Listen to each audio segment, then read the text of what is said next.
Hello, everyone, and welcome to the Room of Requirement. My name is Megan, and I have over 25 years of occult and esoteric practice. And today I'm going to be talking about how to effectively connect with the divine. So, there are many ways to do this, and we're going to go over a few of those ways that you can start to implement in your daily practice. Okay, so the connection, closing the circuit. So why I say closing the circuit is we repeatedly throughout our day, we have busy lives. We, get busy with work, our family, kids, all of these things. And we have periods, long periods where we aren't connected to the divine. And we have to have reminders to help us do this. So once I started implementing reminders, and, carrying reminders and leaving them all around my space, and repeatedly connecting throughout the day, which is key, I started to feel more connected. So if you're kind of having trouble with that because of your life, things getting in the way, there are some things that you can do to help, and I'll be going over these. Okay, so connecting with the divine is a deeply personal journey that can bring peace, clarity, and purpose to one's life. While each individual's experience may differ, there are several common practices that can enhance the spiritual connection. So as I said before, repeatedly connecting throughout the day is key. This will really help once you start becoming aware and conscious when you're getting too disconnected, when you're starting to feel anxiety rising up, and multiple different things can kind of get in the way of this. So leaving or carrying reminders. So this could be, symbols. For instance, like in my pocket every day, I carry a pentacle, a hexagram, and some other things that will remind me. So as I'm walking around, I can hear them jingling in my pocket. And then that is my reminder to connect with the divine, to set a short prayer, or just, picture or visualize the divine, whatever that is for you. So what I do is I take my experiences, like profound spiritual experiences, and I have a visual representation of those in my mind, and or symbols for them. And I will just, when I remind myself, I will kick those in and just picture those for a split second and take a deep breath, and it gets me grounded. And also you can leave like post-it notes all around the house, or, I'm going to talk about altars a little bit. And you can have those around the house or in your meditation space, your practice space, things like that to just keep you going and keep you connected. And the more that you do this and the more that you practice, you'll notice that there is a lessening of space in between the time where you feel disconnected and connected.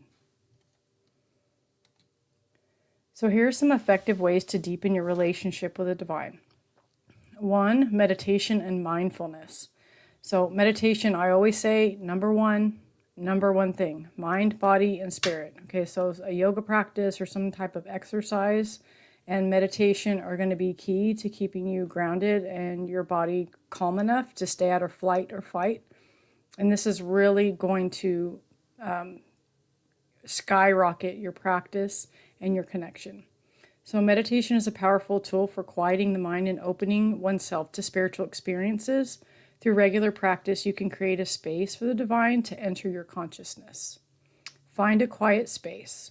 So choose a location free from distractions where you can focus on your inner self. So I've been in situations where I don't have a quiet space. So the bathroom was my best friend when I was meditating. So I didn't have, sometimes I had spaces that were communal and I got constantly interrupted. So I would find a way where I could connect or meditate, do prayer, mantra, whatever I needed to do. I've even, heard people going in closets and doing it, in their car on their lunch break, or, anything like that to keep yourself in a constant state of connection. So just, you'll find a way. You'll find a way to do it. It's all about, how bad you want to get this, how bad you want to keep this going. And it requires a lot of discipline, but once you start doing it, it just becomes habit. And then after that, it gets easier and easier over time. The next thing is setting an intention. So begin each session with a clear intention, inviting the divine into your practice. So intention is everything in any kind of spiritual practice that you do. You just have to add this and then it will become habit right off the bat. Focusing on your breath. So use your breath as an anchor to help center your thoughts and open your heart. So I have a video on breath work, and there are tons of different methods out there on breath work, different types of breath work that you can do. I will tell you with breath work, and I'm guilty of this, I would do the breath work routines or exercises way too fast and it would get my heart rate going up. So I learned to do them very, very slowly. You want this to be calming. You don't want this to elevate your heart rate because then your mind's going to start racing and things like that. So just find an exercise that works for you. Creating an altar is going to be really good. So even if it's just like a focal point on a wall, if it's symbols, I have like all different types of like spiritual art. I have sacred geometric crystal grids, like those wooden ones. I've even printed things out all around my space. You guys can't see, but in front of me, I have all of these things that are reminders that when I'm working to connect with the divine while I'm doing this. And so you can print things out and just tack them on the wall, whatever that is for you. Jewelry, you can wear certain types of jewelry that will remind you. But even if it's just like a small one shelf, like on a wall somewhere, if you're limited on space, that's going to be a reminder for you. Using mantras. So this can be from any practice, but I would recommend some kind of Sanskrit mantra. The reason I recommend those is because they're the most popular and they have the most power behind them because they've been used for thousands and thousands of years. So anything that's been used in that way for thousands of years has a lot more power behind it.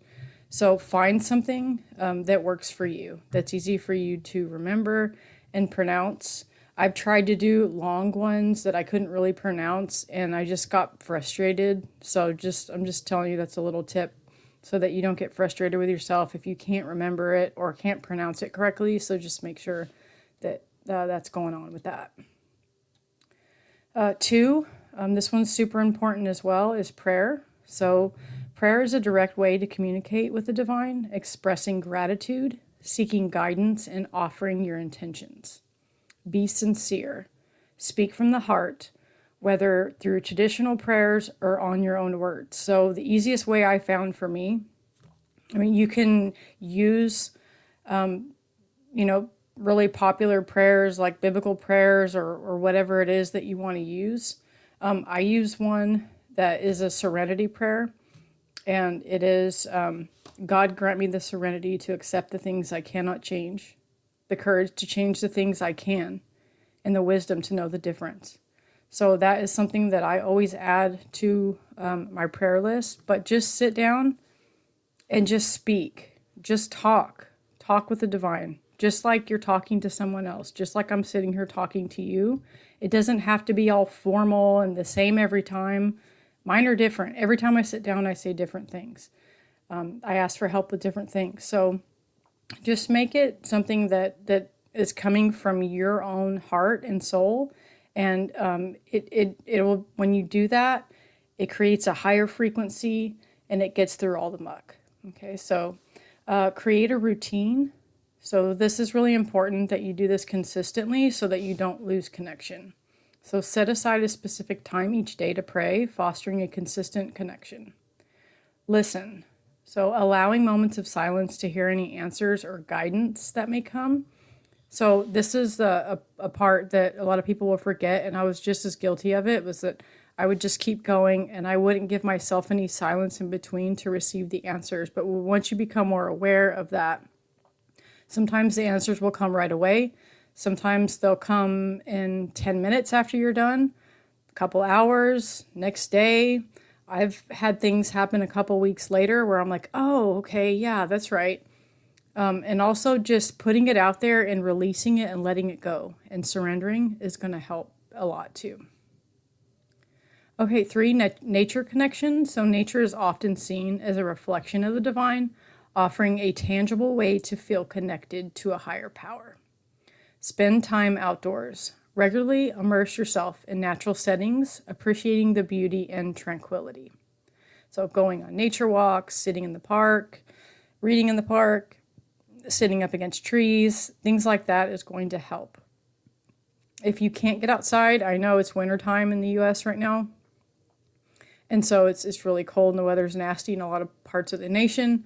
So if you can't do that, set up a chair at one of your windows and hold some crystals and just look outside. Just, look outside at the moon. Just kind of stargaze through your window, whatever it is that you need to do to connect. Engage all of your senses. Use all of your senses to fully experience the natural world around you. So you want to create tactile sensations and engage all of your senses. So our ego works through all of our 5 senses.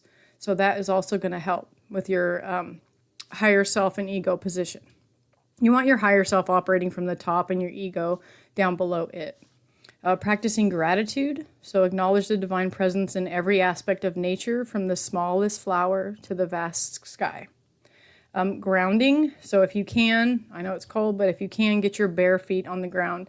What it does is it helps close that circuit. So we walk around with our shoes all the time, and we close ourselves off from the electromagnetic field, electrical field from the earth that helps us ground out all the negative energy. So getting your bare feet on the ground is really going to help. And another thing too, you can get a grounding mat, and that will also help. I've used those on and off throughout the years, and they do help. Okay, 4, study and reflection. So engaging with spiritual texts and teachings can provide insight and deepen your understanding of the divine. Reading sacred texts. So I do this every day. Right now I'm reading from the Anji Yogas. I think it's seed thoughts for planting your day or planning your day. And so just pick whatever it is for you. Sometimes I'll pick up the Bhagavad Gita and I'll just read some scripture out of that. But I always, just one page, one phrase, that's all you need to kind of keep you connected. You can join study groups, share insights and interpretations with others who are on a similar path. This is going to be key. Once you get up to higher levels, you're going to need to bounce your ideas off of people. So if this is available to you, definitely take it.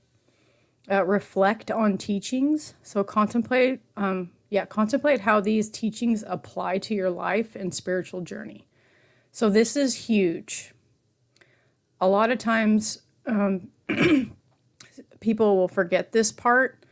And so analyzing yourself, your actions, your reactions to certain things that happen throughout the day is going to help foster how long you stay in dysregulation. Okay, so if you're constantly in a state of dysregulation, you can't think straight and you're not centered enough to connect with the divine on the level that you aspire to. So make sure that you're reflecting on, the things that you say, the things that you think especially. Don't get caught up in those negative thought loops. Find a way to break that. And that will really help as well. 5, acts of service. Serving others is a way to manifest divine love and compassion in the world, strengthening your connection to the divine. Volunteer, offer your time and skills to help those in need. Practice kindness. Incorporate small acts of kindness into your daily life. And do these things for the right reasons, too.